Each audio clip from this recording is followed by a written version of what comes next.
All right, shalom everyone. I wanted to take some time today to kind of share a little tip with you Israelites that sew your fringes and your border of blue.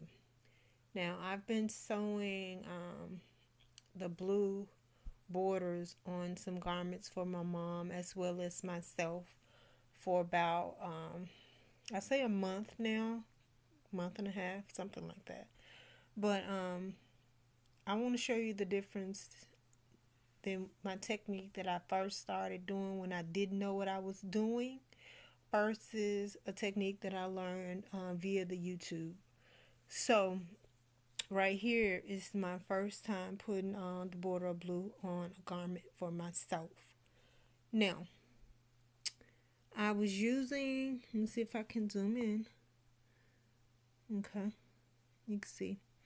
I was using the zigzag stitch. Hopefully you can see the threading.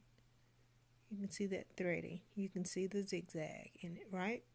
Now, with that zigzag stitch, it does the job. It attaches your ribbon of blue to whatever garment that you're attaching it to. However, it's not very neat and it's not very pretty. You see how the ends come up, but it's not going anywhere because it's sewn on there. It's on there. So the job is done. Now, let's go to the next garment that I sewed fringes on. Okay? Using the same zigzag stitch.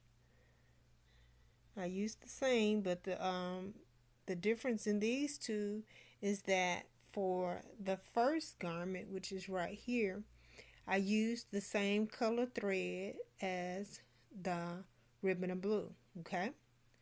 So, with this one right here, I used the same stitch, which is the zigzag stitch. However, I used a different thread. The thread that I used is transparent thread. This is it. It's a transparent thread.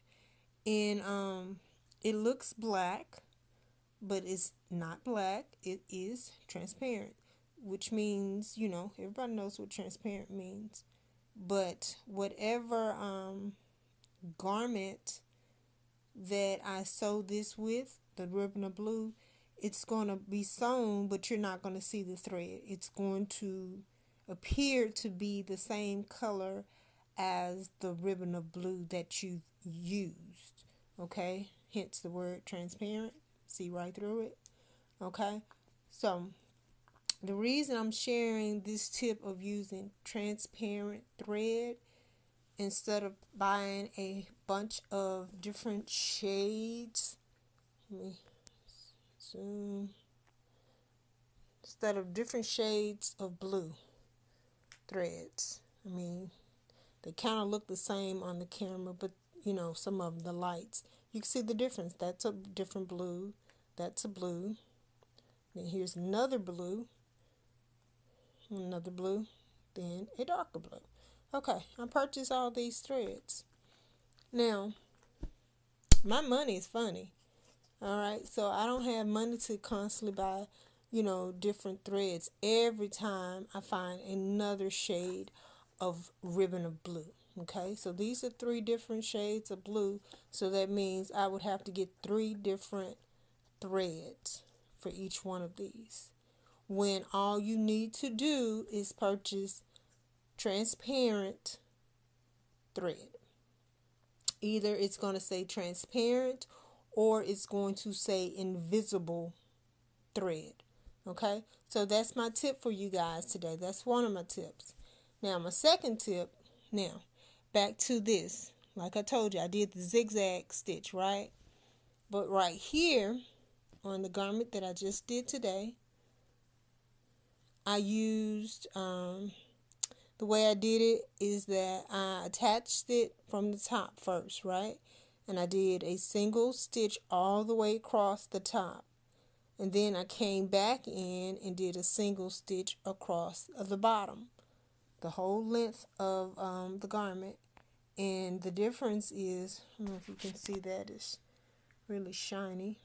But the difference is you don't see the zigzag going across the ribbon of blue.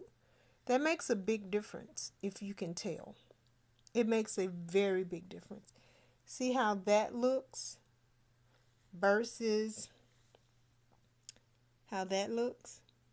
Okay, and I know you can see that better, but that's because on this one I use transparent thread. Okay, so it kind of looks like there's no thread holding it. It kind of looks like I used glue, but I didn't. I used the transparent thread.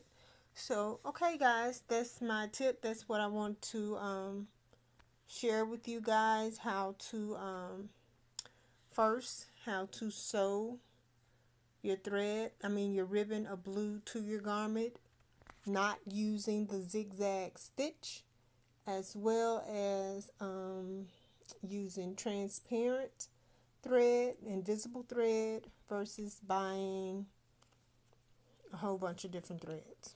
All right, until next time, shalom.